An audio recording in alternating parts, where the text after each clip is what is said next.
Hello, everyone.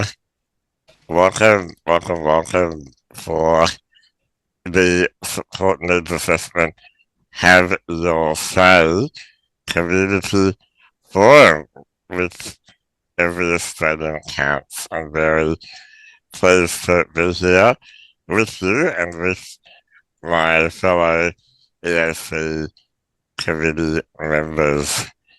I am George Telporus, and I'd like to just acknowledge the traditional owners of all the lands that we're here on today and pay respects to elders, past, present, and emerging, and also recognise any Aboriginal people who are joining us today. Thank you. So just want to let people know that some of what might be discussed may cause some people some stress or concern. We know that there's a lot of concern and stress in the community at the moment, and so there's some phone numbers there beyond blue 1300 22 4636 and Lifeline 131114. Okay, thank you. And we're gonna have we're here today because we want to help people understand what is happening to our NDIS. We don't have all the answers, but we do know some important things about support needs assessments that we'd like to share with you today. And we have some people from the steering committee, Muriel and Mark, who are going to share some initial information with you. And then the most important part is we want to hear from you, our friends and community members. So we'll have some time to hear about what you think and what you would like to see happen with our NDIS. So, without any delay, I'm going to hand over to Muriel and Mark for a brief presentation. Over to you guys, Muriel and Mark. Welcome. Thanks for the introduction, George, and appreciate everyone having me here today. I'm Mark Beach, member of the steering committee here on Darrawal country, and also Vice President of Physical Disability Australia.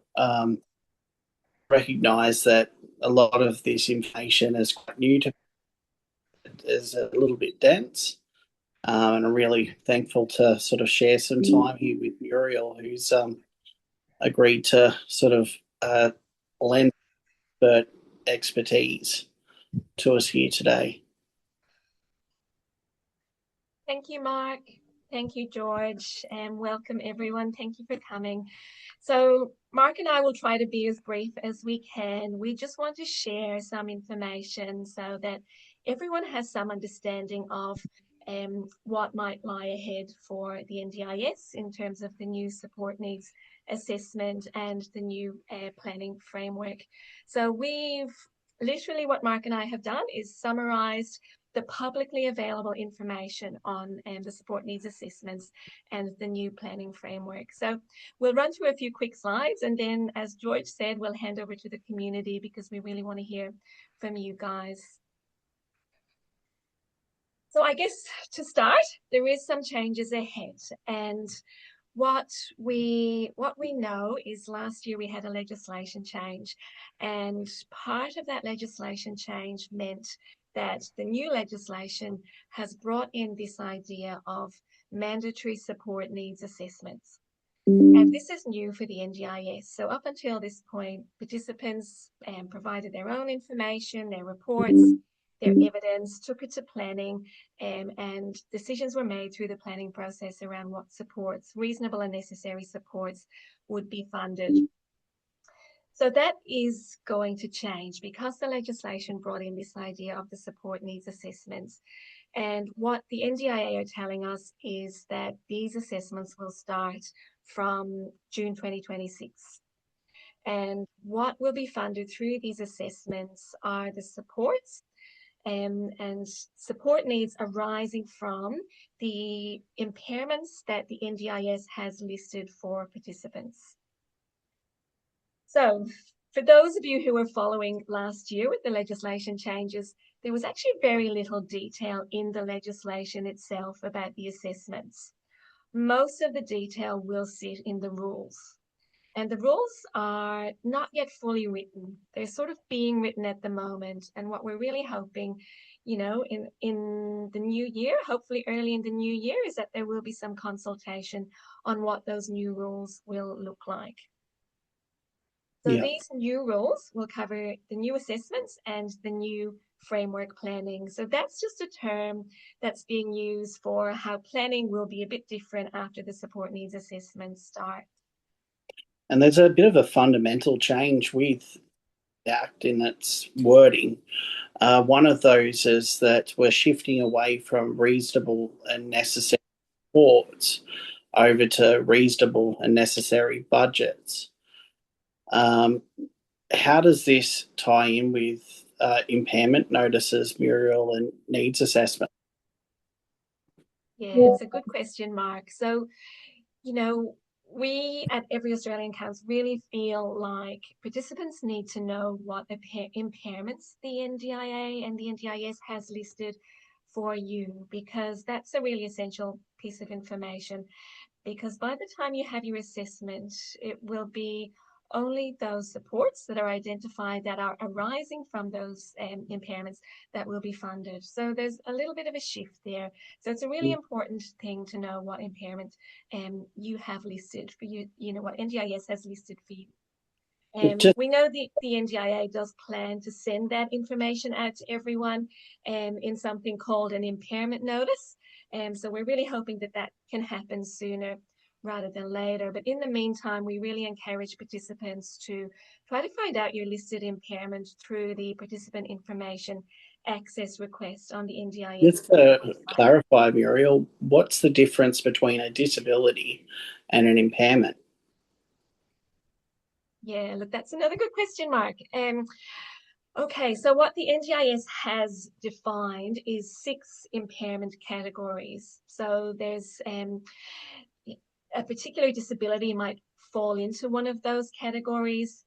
A diagnosis might fall into one of those categories, but it's important to sort of have a look at the NDIS website and check those categories and try to understand which one you might fall into, and then try to get that information confirmed through a process.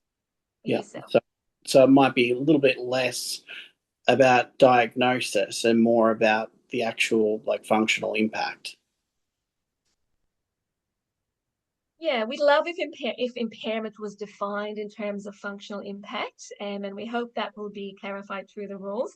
At this point, it doesn't look like it is. It looks like it's a list of sort of broad impairments, if that makes sense. So things like physical and things like psychosocial, and it might be, there's a list of 6. So we're hoping there's a little bit more clarity around those categories through the rules. I think a lot of us are asking for a lot more clarity around the process. Just recapping what we know about the support needs assessment, and a lot seems to have come out of Senate estimates that have confirmed what a lot of us had suspected, in that the shift towards reasonable and necessary budgets, yes, away from arguing about supports on a line item basis, but it also takes away a lot of choice and control in that move towards what the NDIA call as consistency.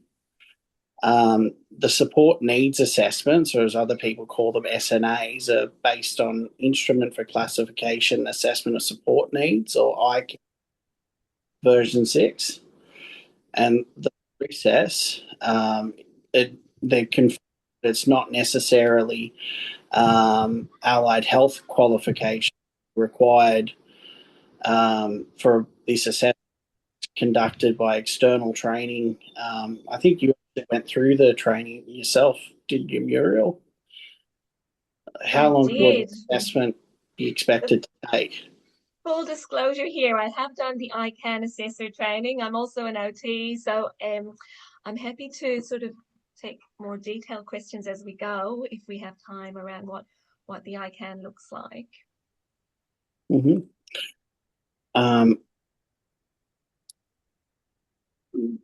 In regards to like the assessor workforce, been sort of disclosed around the people that would be doing the assessments. So this is what we know so far, and there's still a lot of unanswered questions around the assessor workforce. But what we do know is that the NDIA has indicated an intention to employ quite a big assessor workforce, up to 1,000 people, and that this workforce, they won't necessarily be all allied health professionals. Some of them might be, but what they are looking at doing is having a the trainer model. So some initial allied health professionals trained who would then train future assessors. So that's our understanding of what that workforce will look like at the moment. But just clarifying, like with independent assessments, we didn't have choice over who assessed us, but at least they weren't employed by the agency. So it's like not independent assessments, but we're actually still have no choice over who's assessing us, and they're likely to be employed by the NDIA, and they may not be allied health. Is that correct? That's our understanding, and that's the information that's been shared sort of publicly recently through various forums. Sounds pretty concerning. And like they're still just going through the training process at the moment. At Senate Estimates, they talked a lot about a number of things still being up in the air and not confirmed, and that we'll have an opportunity to sort of feed back on some of these things in the rules. So it's probably really important that we all start to get together now and start to think about these things and what we will and won't sort of accept in relation to the future of the NDIS. Yeah, thanks for that, Mark. And I think there's just so much that we still don't know, even though we're starting to get more of a sense because the NDIA have run some webinars in recent weeks. But there is absolutely a lot of questions around the skills, the decision-making expectations of assessors, what will they be expected to do, and how will we know? How can we be confident they actually have the skills to undertake that role? Just skipping ahead, what is the ICANN and like how does it work? Yeah, so the ICANN it's an assessment tool. It's been around quite a long time. It's actually been around for around 20 years, and it was sort of built in Australia. It's brand new for the NDIS, however, and this is sort of the first time it's been used in this context. It's been developed for people who are age 16 and over, and it looks at a whole lot of functional domains. So, much more than sort of the 6 domains that we're familiar with in the NDIS Act, although they're all in there too. And so it does cover quite a bit in that regard. What we're being told is that, however, it will be changed quite significantly from its current form before it is used for the NDIS. So this is another source of questions, I think, for a lot of people. We want to know, how is it going to be changed? How can we be confident it still works? For any assessment tool, if you change it, you've got to be really sure that it still works in the way that it did before it was changed. The multi-billion-dollar question, how is a reasonable and necessary budgets calculated? Okay, so that comes, I'll step it back a tiny little bit. So the ICANN generates a set of scores So for a whole lot of functional areas that someone might have, it looks at how frequently does that person need a support, and then how intensive does that support need to be. So there's sort of a series of questions that generate those scores. And what we understand currently is that those scores will then be used to feed into a formula, potentially an algorithm that then generates the participant budget. So I think a really important point to make, though, is currently the ICANN in its current form, it does allow people with disabilities to bring their own evidence. It allows them to bring their own allied health reports, medical reports, self-reports, a whole lot of information that the person is allowed to bring to that ICANN assessment currently. We don't know if that's going to continue, and there's been some indications that participants won't be able to bring information in many circumstances to that assessment in future. So, like, we get to see all the information submitted, but like, have they confirmed whether we can actually supply external evidence into the assessment? They haven't confirmed, and in fact, some of the recent webinars would suggest that information won't be requested or it won't be utilised. We'd love to have that confirmed, though, because there may be some particular instances where they do consider particular types of evidence. We don't know if that's going to be participant-provided evidence or evidence from another source that the agency might request. These are some of the questions that we still have. How does the ICANN translate support needs if someone, say, has multiple disabilities and things are quite complex? That's a really good question, and it's something that we don't actually know. We don't know how these scores are going to be translated into a budget. We don't know if there's going to be other factors taken into account. We don't know if the person's particular disability type or impairment type will be a factor that determines budget, whether gender, location, those kinds of factors, whether they'll be considered too. So there's a whole lot of questions around how these scores will translate into a budget for an individual.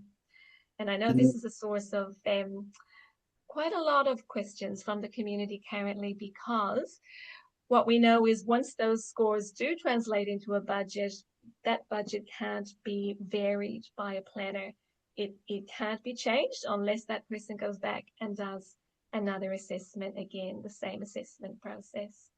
So it could essentially be an endless loop between the tribunal, planners and assessments to have our needs met. That's definitely a significant risk, isn't it?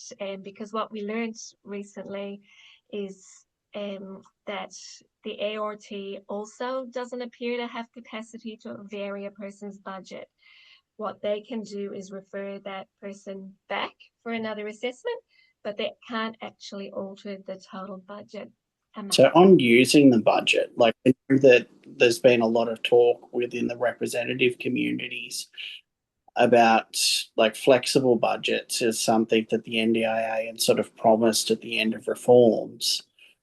How is like what was sort of discussed differing from like what is likely to be proposed in terms of like flexible?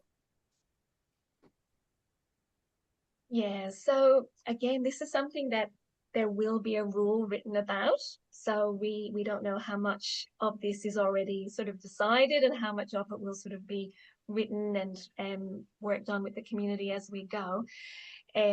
But what we do know is that once the person does go through their assessment, they get their assessment reports ticked off by a planner, and once the plan is sort of ready to go, there's going to be a flexible part of that budget, and then there's going to be a stated support part of that budget. And how that works, the mechanics of it, will all need to be written into the rules. So these rules are pretty important, as you're probably starting to get a sense of.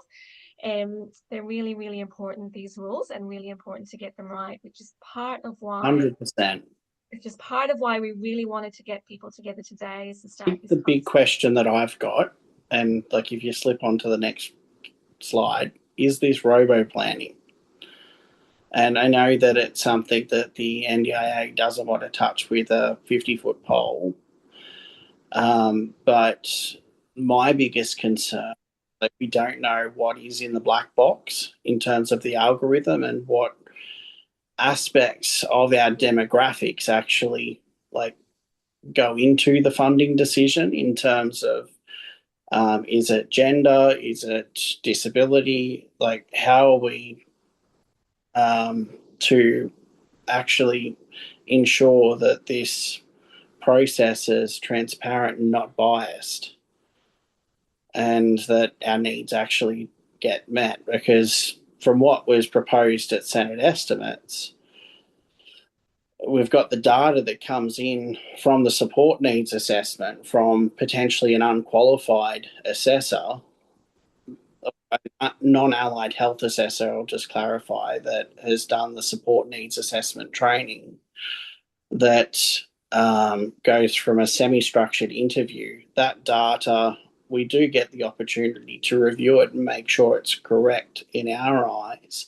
But if it's not taking into account like all the evidence from like our families and our allied health teams and the wider sort of network of people that supports us, if the data that's going in is faulty and we don't know what the algorithm is and we're not able to actually amend the budget to address risks and needs, what safeguards exist?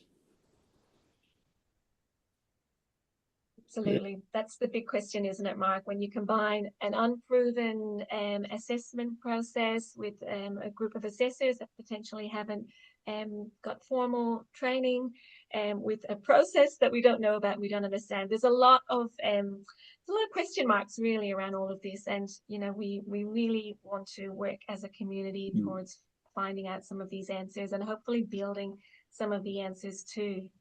At the risk of sounding like a fat, disabled, angry man, I prepared a slide earlier to sort of summarise the key concerns that I've got in terms of the promise that we were given back at the inception of the NDIS versus what's sort of proposed in terms of the assessment process. And it's likely that other people have different opinions, and that's okay. They may like some things, but myself personally, the NDIS talks about like a simpler and fairer pathway, and I feel that that includes like transparency, and fairness sort of goes along with sort of choice and allowing sort of balance.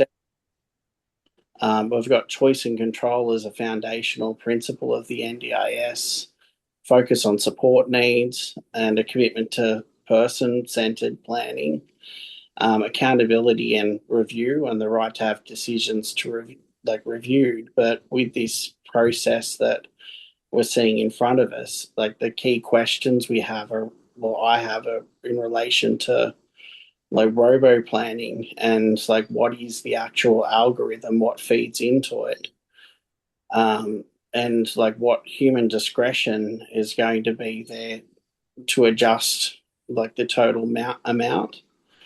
Like how is expertise included? I know that when the legislation was going through last year, a number of politicians and advocates strongly proposed for a Medicare line item to be included to allow people to sort of work with needs assessors that actually understood their complexities, and people to have a choice over like who was involved in their assessment process. We don't know what's in the black box or the algorithm in terms of like how this data actually translates into like meeting our needs and how it factors in like the real cost of support, and that the support will actually meet the needs of individuals, and also like fundamentally on like procedural fairness principles.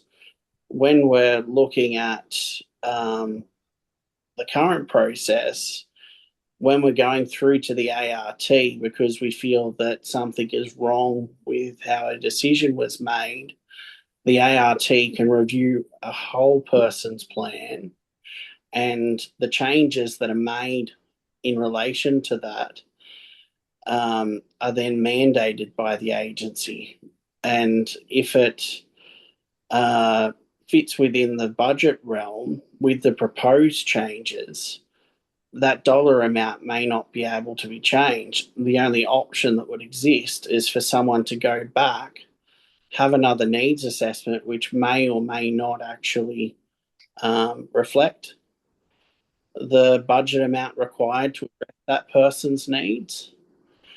The only remit that was suggested at estimates was that the tribunal would only be able to change things within the budget, not the overall amount. But I'm sure that the community has plenty of questions around this. I know I still do. And I don't want to take up too much of their time or for everyone to have their say. Thank you, Mark. I'm really conscious that we've got 3 hands up, and I'm gonna go to those hands now. So Peter, and then Kat, and then Michelle, and then Stevie. Peter, go ahead. Hey, thank you, George. Thanks, Mark, Muriel. Just wanted to get in quickly because I've got to go to an appointment soon. And I'm going to be blunt and straightforward and not apologetic. If people want to look at the rationale and background to what I'm going to say, I've written 150 pages of analysis and interpretation that's freely and publicly available on the Joint Standing Committee website as associated with their recent inquiry. I am not going to make any bones about the fact that the purpose of the amendments to the legislation was to cut costs to the NDIS, and they intend to do that by removing as many people from the scheme as they can. They intend to do that by controlling access to the scheme, and we've already seen that play out. They then intend to do that by controlling what will be funded and what won't be funded, and they intend to do that by controlling the allocation of supports and the allocation of funding. In the current debate that we're having, that control will be exercised through the assessments mechanism and the budget mechanism. The assessment mechanism that's been proposed, as we've discussed, is the ICANN. Make no doubt, be in no doubt that this is not an assessment tool. It is a categorization tool. And I make the case that this categorization tool exists for the sole purpose of putting people into boxes. And in those boxes, the agency will decide the amount of money that they are willing to give to people in that box. And they will not be required to be accountable either for the results that they base their decision on, nor will they be required to be accountable for the dollars that they allocate. Those dollars, more than likely, will be based on outdated and archaic information that has been developed, that has been vacuumed up by the NDIA and the actuary based on a poor deficit understanding of what it actually takes to support people to participate socially and economically. in the process, and therefore what they will then be able to do is, because the budget mechanism and the assessment mechanism is in legislation, it will be impossible to challenge that decision in the ART. And even though they say it is a reviewable decision, it is absolute categorical bullshit. The only thing that the ART can make a decision on is whether or not the NDIA has acted in accordance with the legislation, and that will be easy for them to demonstrate. So as a consequence, we are seeing the absolute deconstruction of the NDIS as we advocated for it, and a return to a conservative, institutionalized approach to funding and the allocation of resources. And I also make the case in my documentation that there is an inherent bias in ICANN that predisposes towards conservative, institutionalized forms of support and a disincentive for creative, individualized supports. And when we put all of that together, let's not be fooled into believing that this is anything other than cutting funds. Also, let's not be fooled by the idiotic assertions that the NDIA, DSS, or anybody else in the bureaucratic elite are in the slightest bit interested in what we have to say. They are not. They are not engaged in co-design. They are not engaged in consultation. They intend to pursue this no matter the consequences of people.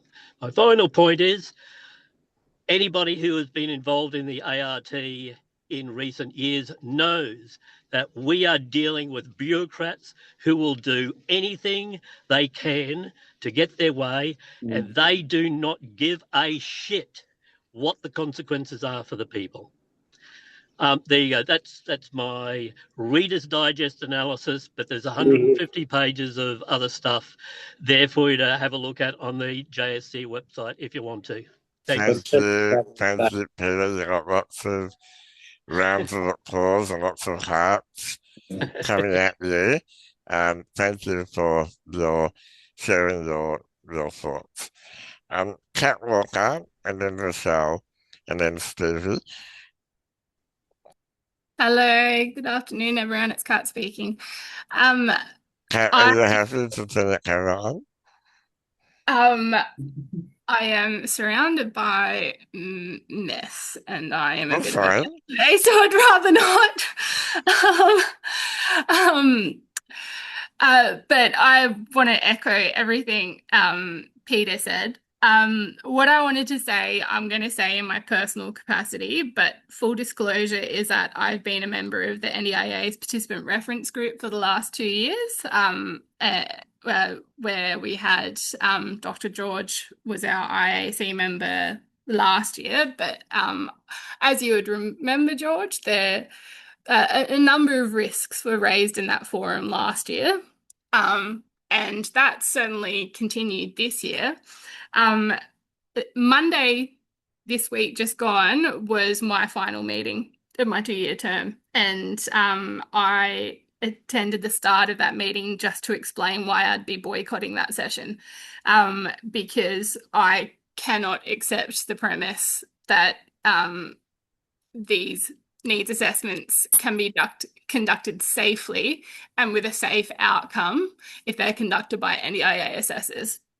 And I have real concerns that the risks being raised in those sorts of forums are not being captured and fed through to the people making these policy decisions in the form that they're given. So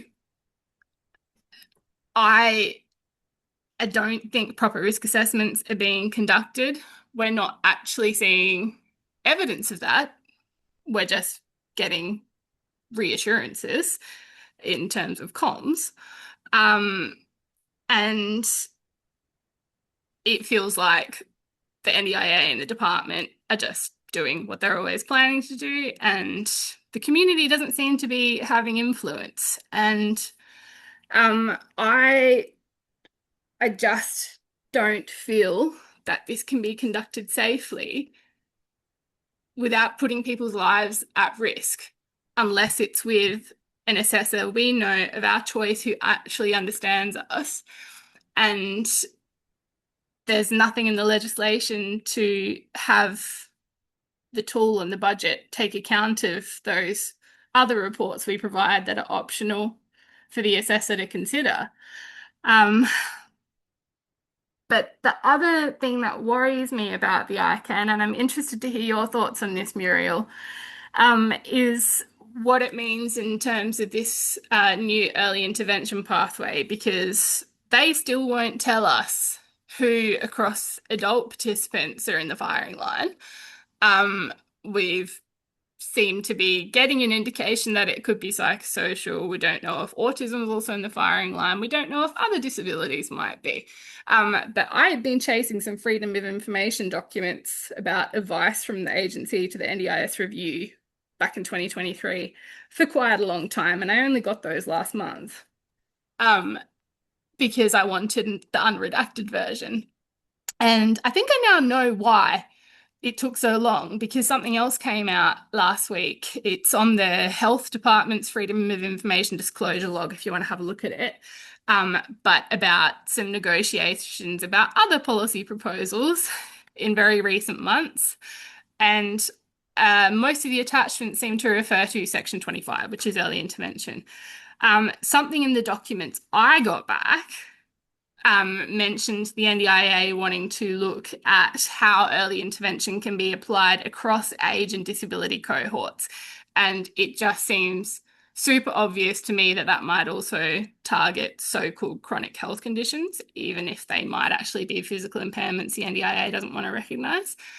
And I am really worried about this particular feature in the ICANN, where in each domain they assess, there is a goal input, but the goal isn't about the person's goals. The goal is how much support is this person getting next time we do the assessment goal.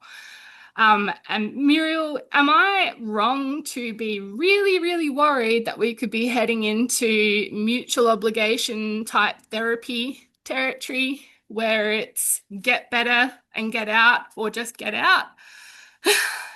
Because that's how it reads to me if I put that feature of the ICANN next to new early intervention pathway and us not knowing who they want to go on that pathway. What do we make of that, and what do you make of that feature as a therapist? Thank you, Kat. Well, I guess firstly to say, I don't think the ICANN has any capacity to determine who would benefit from an early intervention pathway in its current form, bearing in mind we don't know how it's going to be changed, but it just wasn't designed for that purpose. It doesn't have that kind of capacity. It does have goals. We don't know if that's going to sort of stay in it when they change it again. So you're right. There has been a lot of conversation at different points around adult groups being sort of assigned to early intervention pathways. Whether that'll come from the ICANN, we don't know. Maybe it could come from a broader support needs assessment. We don't even know for sure that there aren't additional tools that could be brought into it too. So maybe there is something in all of that. With the other part of your question, which was around, I think it was around sort of mutual obligations and from a therapy perspective, not sure I've thought about it in quite those exact terms, but there's certainly a lot more discourse around an NDIS that people could come in and out of. That is something that's being talked about in some psychosocial disability policy conversations, which I think is probably quite a concerning conversation. You know, the NDIS is for people who have permanent disabilities. Until now, once you're in, you're in. So it does worry me when I hear about these conversations about kind of dipping in and out. And so I think we just need to follow these conversations really carefully, and we'll certainly be doing that at Every Australian Counts. Thank you, Muriel. Michelle, and then Stevie.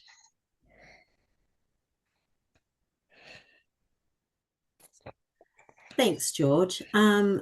Michelle McGarrigle. I'm from Wathaurong country. So my son's been on the scheme since it's first started its inception in the Barwon region. My concerns at the moment, so many, and I've had a long-term concern of transport costs in particular. But has anyone done any cost analysis on putting on this extra staff? So now we're dealing with an assessor and a planner, whereas previously we just had a planner. So the NDIS is willing to spend money on their own staff and these algorithms and gadgets, but they're constantly cutting the budget of everyday people who are just trying to live a basic life. My concern is that, as was said previously, when everyone gets chucked into the one black box, the nuances of someone's life is totally taken out of the picture, whether it's someone who lives locally and doesn't go out much compared to someone who lives more regionally but wants to be out 5 days a week. People's life choices are being taken out of the whole conversation. Their goals, their dreams, their aspirations, our human right. The disabled community is having their human rights stomped on by not treating them as humans. I see that this is more robo planning. The NDIS is so busy at the moment of cutting funding for so many people. I constantly hear from people, as does my husband, who's a support worker, of getting basic transport cuts, which means they're no longer going to their program. So therefore staff are losing casual shifts, and the ongoing effect is not being acknowledged by these quick decisions that are made by someone sitting in an office with a permanent wage coming to them. The impact that these decisions on a daily basis are having on the community, on their mental health, on their physical health, and on the support staff around them is extreme. And we really need to wind it back to what it was initially, where it was about what the individual, in my son's case, what Liam McGarrigle wants to do in his week to live his best life. And that's what this scheme is supposed to be about, and we need to try and get it back to that. Yeah. Thank you. Thank you, Michelle. And I recognise that surname too. You're very famous for your... Yeah, unfortunately, the transport guidelines are still not following the precedent that was set in federal court. The reasonable and necessary supports will be fully funded. Therefore, the 3 levels of transport costs contradict that in the Act. And I was told 6, 7 years ago that the transport policy was going to be updated, and it never was. So I'm continuing this crusade, my own little, warpath. Thank you. Thanks, So George. I think that whenever the planner says your name, they must start shaking in their boots. So thank you for coming along. Stevie, and then Shirley. Yeah, thank you, George. It's so good to see so many people here today. Look, I just want to, I think, zoom in on a particular thing, which is that we need to understand this support needs assessment as being a solution to a particular problem that the government has said that they have. And what is that problem that government has identified? Well, I think there's really from what I've heard last year around the discussion around the reform to the NDIS Act, there were sort of two problems that got identified by then Minister Bill Shorten. One of them was that the NDIS, it's costing too much. So they don't think that the social license for the scheme, so what they mean by that is the willingness of non-disabled people to pay for the NDIS and it is going to be eroded if it starts costing too much. That's the problem that they identified. We can agree or disagree with that, but that's where they're coming from. And the other thing Bill Shorten said was that the agency kept getting rolled in the courts. So those are the actual words that he used, that the NDIA was sort of trying to restrain spending on the NDIS, but they were getting rolled in the courts. And I think probably what he meant by that was the quite abysmal rate of NDIA success in the tribunal and the fact that about 78% of decisions that are made by them get overturned once a tribunal member gets a chance to have a look at it. And so I think that when we're looking at this support needs assessment, we need to recognize that it is a solution to those problems that government has identified. So it needs to cut costs and it needs to address this issue of the agency getting rolled in the courts. And I think that when we look at those problems, it makes a lot more sense what's being proposed. And I think that fundamentally what we're seeing is a shift away from, as Mark and Muriel put it really clearly, the promise of what the NDIS was meant to be. The NDIS was meant to be about individualized support for individual people and individual needs, because our disability is not sort of what's wrong with us. Our disability is that gap between a good ordinary life that we want to live and where we are now. And that is not the same for two people, right? Two people could have exactly the same diagnoses, but they're not going to have the same disability because one of them might be a parent and one of them might be a kid in school, right? The disability is about what you want your life to look like. And what I'm really concerned about with this is that we're being told that there's going to be greater consistency in how people's plans look.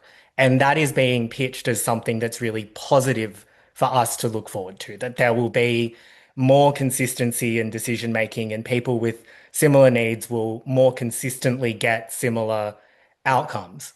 But we're not we're not similar. We're all individuals. And when they talk about consistency between who? As Dougie, in fact, put it in the discussion about independent assessments, I don't want to be put in a box. I don't want consistent outcomes with someone who has been determined to be similar to me based on an algorithm. And getting to that, I don't want to be put in a box full stop, but I particularly do not want to be put in a box by the National Disability Insurance Agency, whose box putting capabilities I personally have really good reason to question. I only found out this year after 2023, 2024, and part of 2025 in the ART with the NDIA, where you would hope that there would be some degree of scrutiny applied to the plan that I was appealing. I only found out a couple of months ago that my file was marked as having my mother down as my child nominee. I am 35 years old. I joined the NDIS when I was 32 years old, but I had a child nominee on my plan, which perhaps is why I got $15,000 worth of behavior support and $3,000 worth of speech therapy instead of the mobility assistance that I actually needed from the NDIS. So if the NDIA now has the ability to group us like with like, but they're doing that on the basis of a computer system that has a bunch of errors in it, and then we're told that the outcomes from that are not going to be assessed, rejiggable by a real person, there's enormous potential for us to get horrific outcomes from that. Like if I hadn't have been able to go to the ART with all of my medical specialist and allied health evidence, then what would have happened to me? I would have just been chasing my tail in a continuous loop of replacement assessment after replacement assessment, with perhaps no one ever realizing that the reason I was getting these outcomes might have been because I was down as a child in the system, or because the way that my disability and diagnosis had been listed was, not accurate. I think that we need to get beyond a question of, is there going to be an algorithm? Because we know that there's going to be an algorithm. And we need to start asking really clear and granular questions about, what does this specific algorithm look like? And what are the weighted variables that will impact someone's funding? And how will they be determined? And is there a role for machine learning and assessment and kind of churning through all of the existing plans to kind of look at trends? Is gender going to play a role in determining people's funding? Is diagnosis going to play a role in determining people's funding? Is income and work status going to play a role in determining someone's funding? Or could it? Could they change it so that income collected through the personal and environmental circumstances questionnaire might actually impact how much funding and support you get?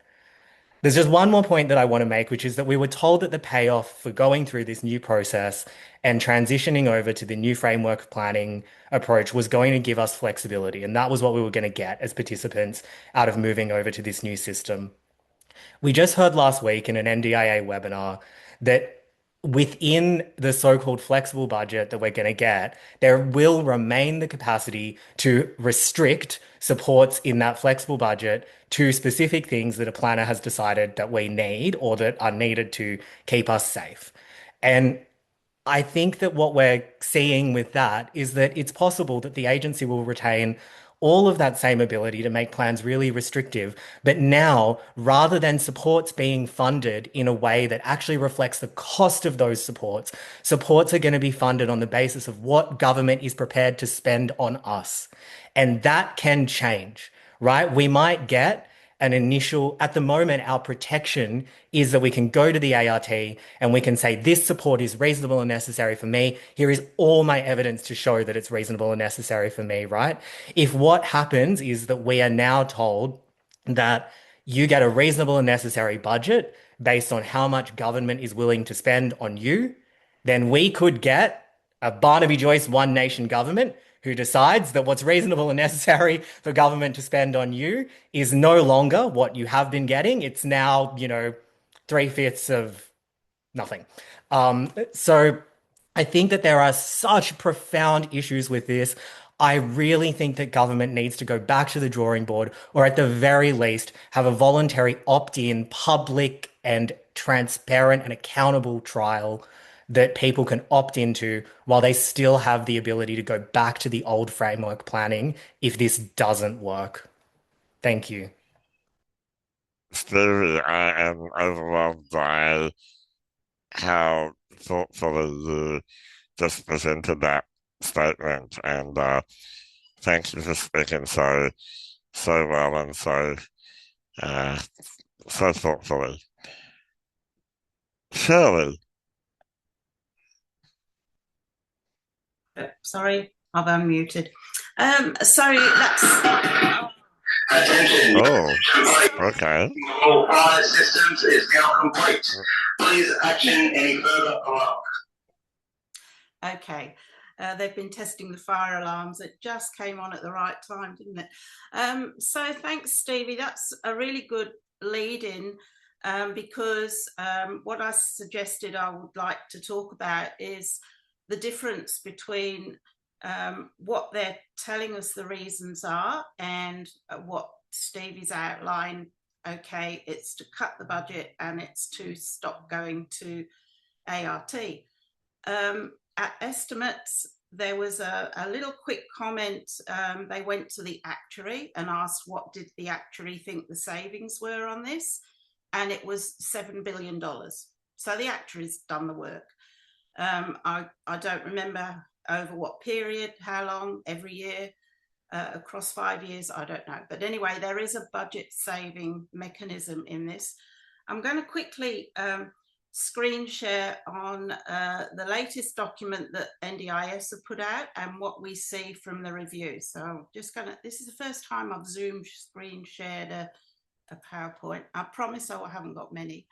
Now I'll go into pay from start. And can you see that? Does that work? Hello? Still can't see it, Shirley. Can't see it. Oh, share. I've got the share button. Okay, thank you. How's that? Yep, can see that. You got it? This is the latest from December the 9th, the newest thing. And we were told in the review that planning needed to be improved. Nobody's doubting that at all, okay? Next slide. Oh, sorry, I'm not doing this very well. I'm trying to use the mouse. So purple is, now I'm going to go on to the arrow keys. So the purple is what NDIS are saying. So let's try the next one. Is, no, the keys don't work. All right. So they're saying that the support needs assessment will be undertaken by trained and skilled assessors, which sounds great. They're trained, they're skilled. But now we know that actually they're pseudo-qualified because they are not clinically trained. It's going to be done with this train the trainer method. So the qualified people, allied health people, will go to ICANN. They will be trained to be able to administer the ICANN, and then they go back, those qualified people go back and train the APS delegates. And we heard a bit about that from Muriel. There's been a lot of discussion on how the people who are using this ICANN and that they can't really train somebody who's hasn't had 4 years at uni to do this really skilled work of getting information out of a person. And there's all sorts of disabilities that make that quite difficult.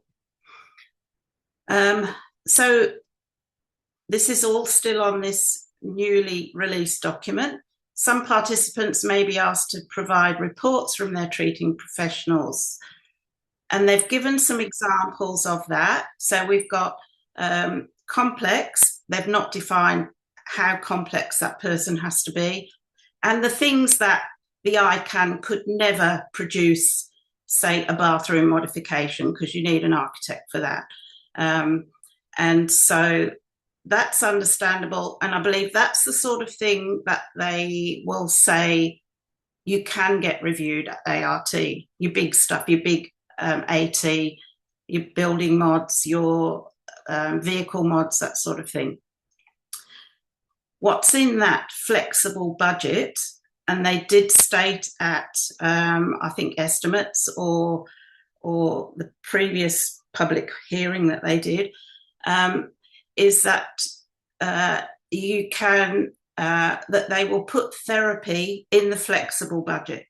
So it looks like your flexible is going to be in that ICANN black box mix. Now we'll go on to the review. And this is what the review said, and this is completely different to what we're getting. And that is skilled, qualified needs assessor who's trained allied health practitioner, social worker, similar, with expertise. They should spend multiple hours. They would include reviewing any existing information provided by the participant and trusted professionals, and then meeting with the participant to understand their goals, strengths, circumstances, level of support need.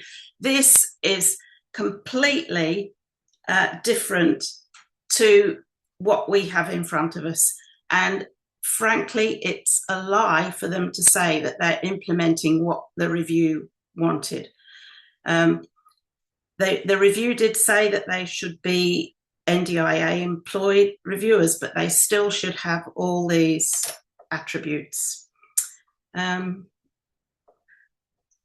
then so this is the Joint Standing Committee in 2021 after the independent assessments.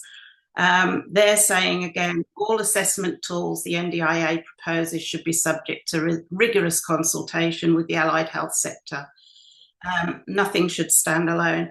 And I noticed, and I've seen this sort of comment on other social media, Mariella, if she's still here, said that she's done the training and she's an OT, and she says we choose which tool we use. We don't have the cookie cutter, no matter what Jason Thompson says, who's the professor from Melbourne University. This is not cookie cutter, this is cookie cutter, because truly qualified people know the person who is that tool is going to be best for. So I think that's all I need to do. And I think I have to stop share somewhere. Stop share. Okay. Thanks. So does that make sense? That It does. it's a real departure from whatever the review said, and to look at this December the 9th particular piece of information, that's just one part of it. The rest of it is still all spin. It's going to be flexible and caring and safe, and I don't know what words it's using, but it's like sugarcoating everything. It's not going to be that.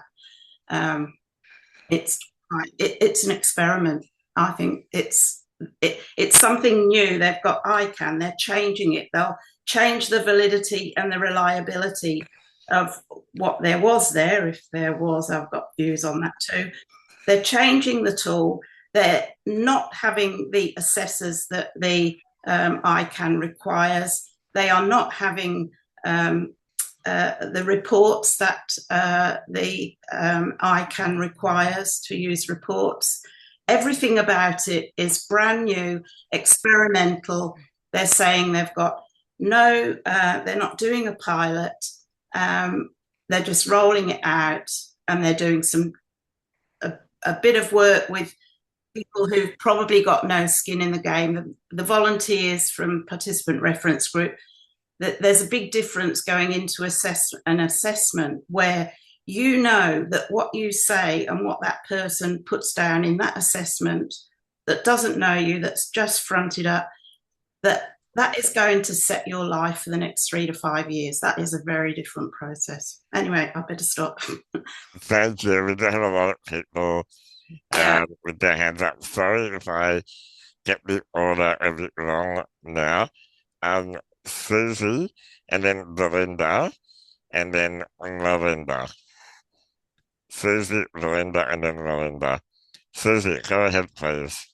Hi, everyone. I have psychosocial disability, and I want to thank EAC for inviting someone. We're from Psychosocial Disability Advocacy. I belong to the Australian Psychosocial Disability Collective. We are so rarely heard, and I just want to thank EAC for inviting our voice to be heard here. And solidarity to everyone here, because it's been really hard. We are under real threat. It feels the assessments, what we've heard about them are just really untenable, they're really unjust, extremely difficult for people with psychosocial disability. It's been a big problem about the definition of psychosocial disability being merged or conflated with mental illness. For us, it's like a very severe, enduring, ongoing, multifactorial, and it's got many more things at 24/7 disability. We are we have worked hard to be heard. We just haven't been heard, and it's been really terrible. It's not just the assessments. The assessments like ICANN, honestly, we have complex needs. I mean, 1 to 3 hours, it's just impossible to be able to state our needs or to have a test. It's just with strangers. It's really fearful. And also now what's happening with the Grattan Institute, the mental health lobbied, all saying that we can all go back to the mental health system. Majority of us have been harmed by those systems. In fact, we've acquired disabilities, many of us from that harm. And so it's really threatening us. And so, you know, also with the assessors, they're strangers. We spend many, many years with our doctors and therapists to be able to state our needs or to them to understand things. They're highly valuable reports that are going to be missing. And it just feels, we're feeling really under threat. Like we're, you know, someone said we're like the poor cousin of the disability, but it's worse. It's just really like we just don't belong. It's been chucked out already. It just feels terrible. So I just wanted to say thank you to all the speakers today. I've been listening and they were really, really good. And I don't know, we've just been fighting for our cause and I just want to keep doing that. So, and also I think that I don't know what to do about this sort of situation with the ICAT assessments and so on and the assessors. They're not trained in complex psychosocial disability. And it just feels like it's such a fundamental and integral, assessments are fundamental and integral to the workings of the NDIS. So I just don't see how this can work.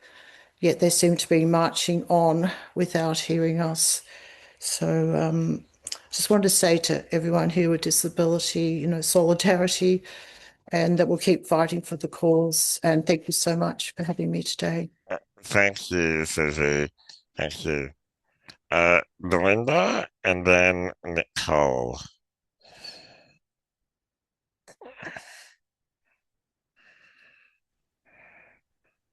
Hello, everyone. Can you hear me, Dr. George? Yes. Hi, everyone. Look, I just a few comments, and look, I welcome Dr. George if there's any themes coming through the chat on questions on the legislation around review. Belinda, it might help that people know who you are, because I think that you're quite famous No, for I'm not. all the legal advocacy work that you do, but not everyone will know who you are. Sure. So, everyone, my name is Belinda Kokonovska. I am the founder and principal of Intrepidus Law, which is a NDIS law and disability rights legal practice. And so we have a practice focus on, in particular, NDIS appeals at the Administrative Review Tribunal. And we also do disability discrimination work at the Australian Human Rights Commission. I just wanted to extend an invitation, Dr. George, if there's some themes in the chat regarding questions about review rights, that I can take those away and provide more considered and fulsome answers to those questions. One of the concerns that I have at the moment is I want to ensure that our community is receiving correct information and not misinformation. There's a lot of change that is coming ahead. It's a very, very different landscape that we will be having to get used to with respect to appeal rights. And there's a lot that the agency needs to do in terms of developing rules for us to better understand those appeal rights as well. So next year is going to be a bit of a bumpy ride, that's for sure, in terms of how this is very much a work in progress, I would say, very much still a work in progress in terms of how it's going to look for us all. So there are appeal rights in the new framework with new framework plans. However, it's very, very different to what we are used to with our old framework plans. So for everyone in the community at the moment, rest assured you are currently on old framework plans. You can still appeal your plans. You still have those appeal rights and review rights that we're used to.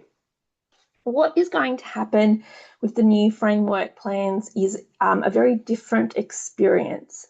So you've heard about the ICAN assessment tool. I'm going to call it the SNA. The NDIS is full of acronyms, so that's a support needs assessment tool. So the SNA tool is, under the legislation, is what is going to be used to inform the reasonable and necessary budget for a participant's plan. Now, there is a review right there where you can ask for the CEO to do a reassessment, and so to use that tool again, and that's that loop that we've been hearing the criticism about, because unfortunately the tribunal, being an external reviewer at administrative law, the role of the tribunal is always only to stand in the shoes of the original decision maker.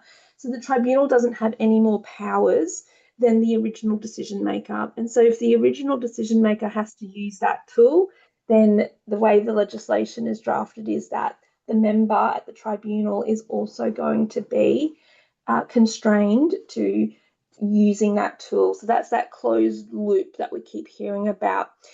What is going to be a different experience is the way that Section 47A in the Act works with new framework plans.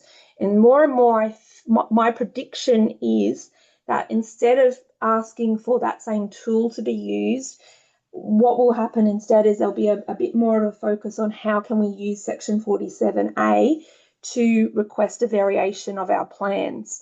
So Section 47A works both ways. The CEO has a power to simply vary a plan, but a participant can also ask that their plan be varied as well. Now, this is where we're waiting for rules to come into place to help us understand what information the agency can consider in those variation decisions, whether are they just going to pull the support needs assessment tool back into it again, and it's just sort of that closed loop situation again under that provision. In the legislation at the moment, there is a section that there's a paragraph where it refers to the agency may make rules about this, about what the agency can consider in a plan variation. So just with Section 47A, I think there's a lot that the community needs to grapple with in terms of it understanding how that provision can work. It's two-pronged. So first, you can request a variation to a plan. The agency can say, no, we don't want to vary your plan. The agency has 21 days to give you that answer, right? The no, if the agency says no, that is reviewable. So you can take that to internal review.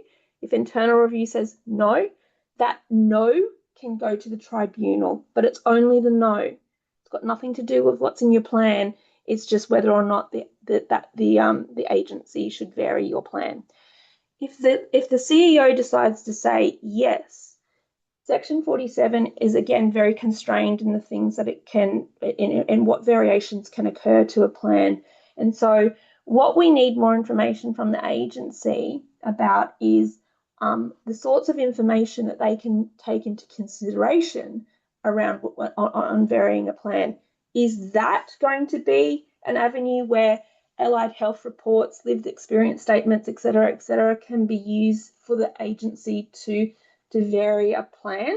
That's a really big question, and this is what we need a lot of clarity on and transparency on from the agency. And I think that these are rules that are currently being developed, and we need to keep a really close eye on that and make sure that we're contributing to those rules, because that could be really important. There's provision in Section 47A for the reasonable and necessary budget to be varied.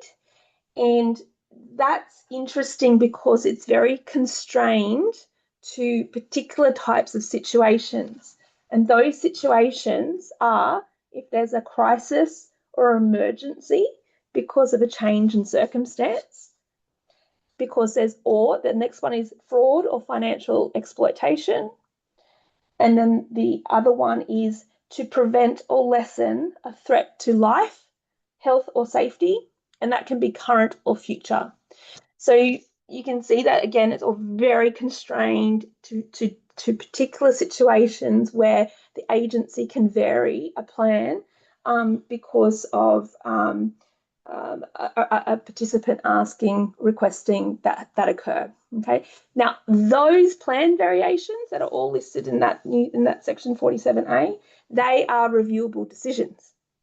Okay, so I think they can go to the tribunal, but again, the tribunal is constrained as usual to standing in the shoes of the original decision maker, and so they don't have any more or less powers than what the legislation is providing the delegate or the CEO under the Act. So a lot of this is going to turn on the rules that are being developed at the moment. Next year is going to be an extraordinary year in this space. And I agree with Dr. Stevie that there needs to be a lot more information and transparency on this, and that there's too many unknowns at the moment around what this is going to look like on the ground for people when they're asking for a variation in their plans. But look, so I think that there's going to be a real focus on Section 47A, absolutely. But if the community today has any questions and there's any glaring themes, I'm happy to take those questions away because I'm aware of the time and other people speaking. And Dr. George, I can provide you with some fulsome responses to those questions. Yeah, Belinda, that was very, very helpful. It might be great if you could send maybe some notes around what you just shared with us so we can make that available for our community. That would be super helpful. Your knowledge and your legal expertise is very important to our community having our human rights recognised. So thank you for all the work that you do. I think we've got we're gonna run out of time. We got Melinda, and then Nicole, and then Jane, and then Sarah. So Melinda, over to you. Hi. I'm just wondering how the new system will take into consideration two people in a household, both on the NDIS for different disabilities, when they need a support together. So my daughter, I asked for a wheelchair, para-assist wheelchair for the NDIS and a ramp and bathroom modifications for my daughter back in 2019. We still don't have it. We will probably never have it. The problem we've got is I took her case to the ART. They granted the wheelchair, great. They granted the bathroom, great. They granted the ramp. That's great. What they haven't granted is medium-term accommodation. So my daughter has medium-term accommodation in her plan at $150 a night, but that's not enough to cover both of us when we have to leave our house for 5 weeks. I'm currently in the ART with my plan, trying to secure some accommodation money in my plan to cover the accommodation costs that we will endure because 2-bedroom places are expensive. I've been knocked back. The NDIS knocked it back saying the ramp and bathroom aren't for my disability, which they're not. So I can't have medium-term accommodation in my plan. I'm just wondering, in more complex situations, how the ICANN system, the algorithm, the AI will recognise that, and will it be any better for 2-person households that have disabilities? Thanks, I don't know. Linda. I don't think we can answer that question, but it's a very important question. We will see if we can get that answered offline, though, if that's okay. Okay, Thanks so that'd be much, great. Melinda. And then I'm going to Nicole, and then Jane, and then Sarah. Nicole. Hi, so I just wanted to raise some concerns that I've noticed over the ICANN based on the information that's around about it, because obviously, you know, there's a lot of questions being asked about who the assessor is going to be. But if we look at the history of the ICANN tool, it predates the United Nations Convention on Rights for People with Disability. Yet they also posit that it is based upon the international classification of functioning by the World Health Organization, as well as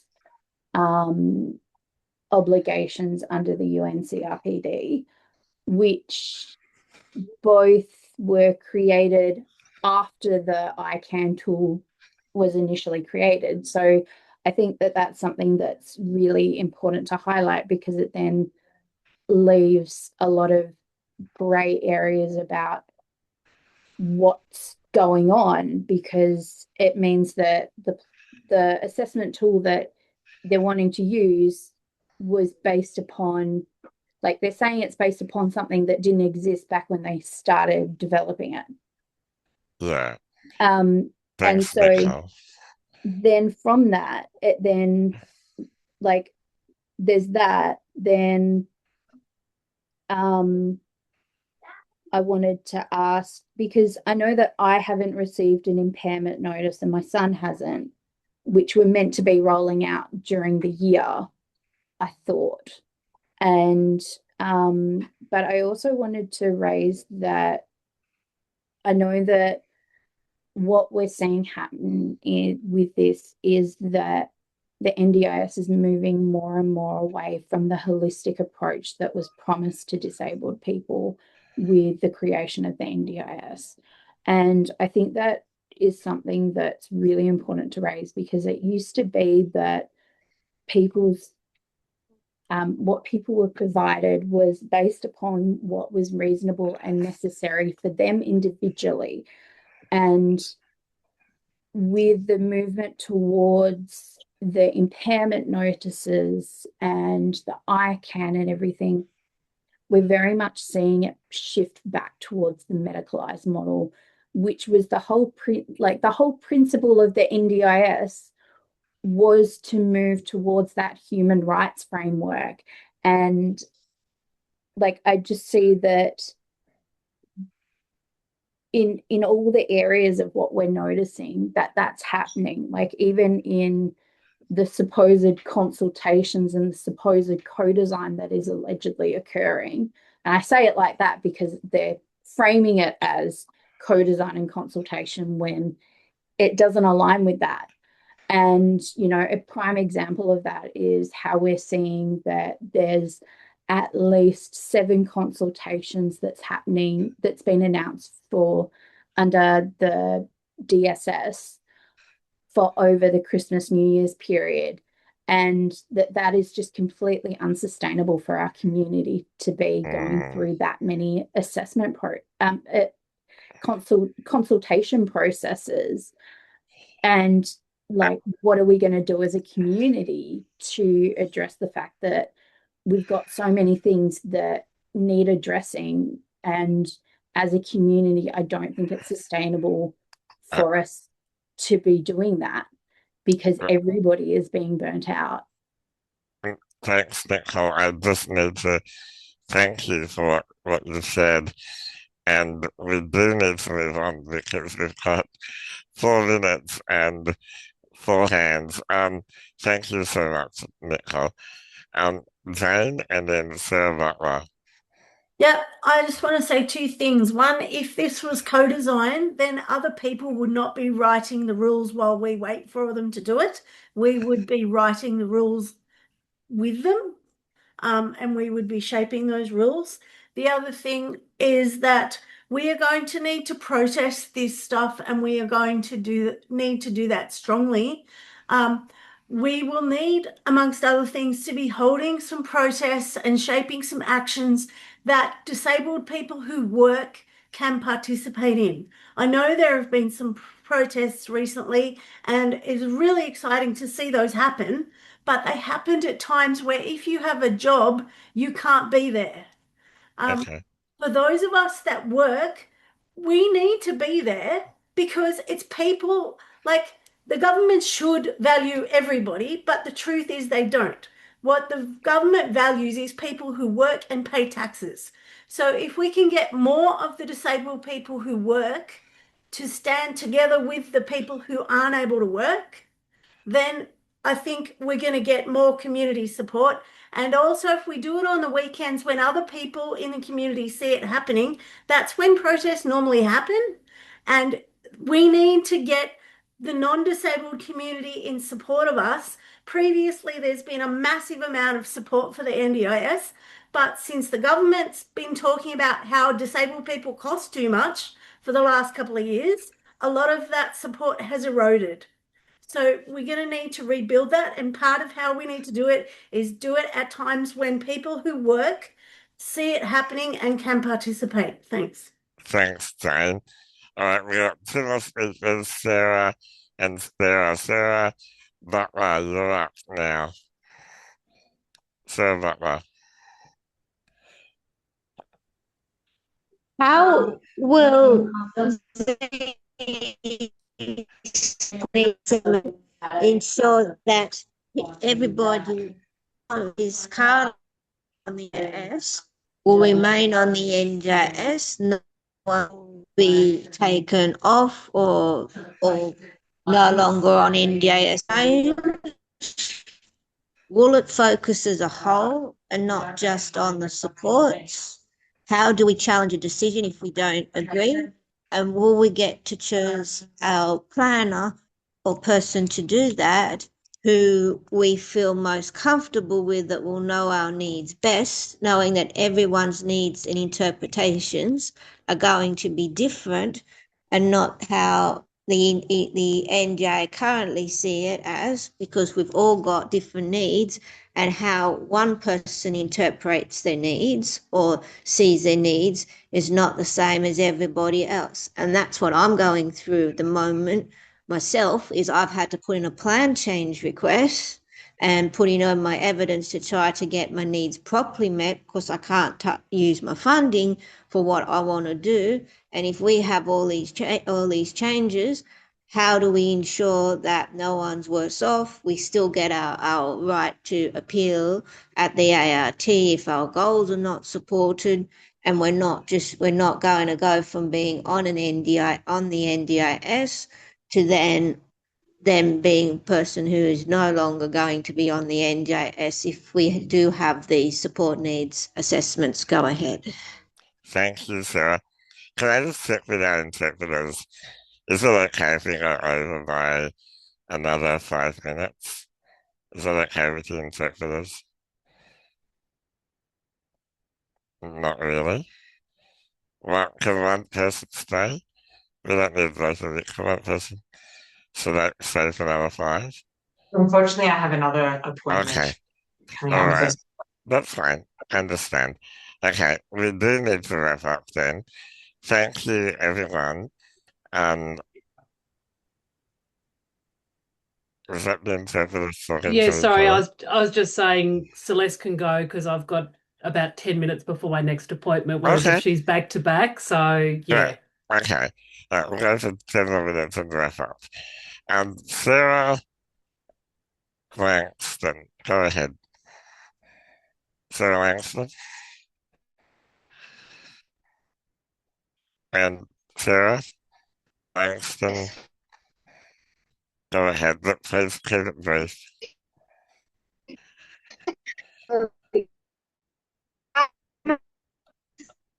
Oh, I'm sorry, the internet. No, we can't hear you. I think you're on mute, Sarah. Oh, it's very unclear. I'm sorry. Turn that camera off and have a go.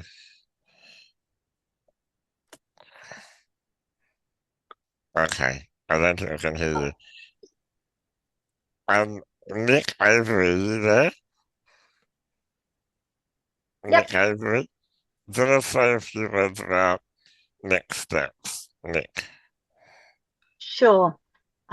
Firstly, thank you everyone for joining us today and telling us what your concerns are and what you'd like to see EAC do. If you haven't already done so, we'd love for you to write in the chat what action you would like to see EAC take for our community.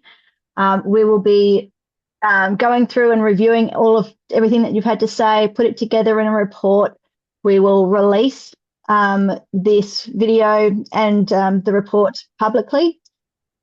We meet with the NDIA every 2 weeks, so we will be raising your concerns, and we'll also be sending the report through to the government and to the NDIA. And we will get some legal advice over the next week or so about how further legal advice in addition to what Belinda has told us today, to find out more about what actions we can propose, as well as what actions you guys have told us you'd like us to take. So thank you, everyone. Thanks so much, Nick. Thank you, everyone, for all of your very, very helpful and insightful contributions. And I'm very, very happy to come together with you all. And it's important that as a community, we stand strong together, that we have a voice, that we speak out about concerns that we have, and that's what EAC is committed to. On that note, I want to wish you a happy festive season, and thank you for all the advocacy that you do. Bye for now, and see you next time.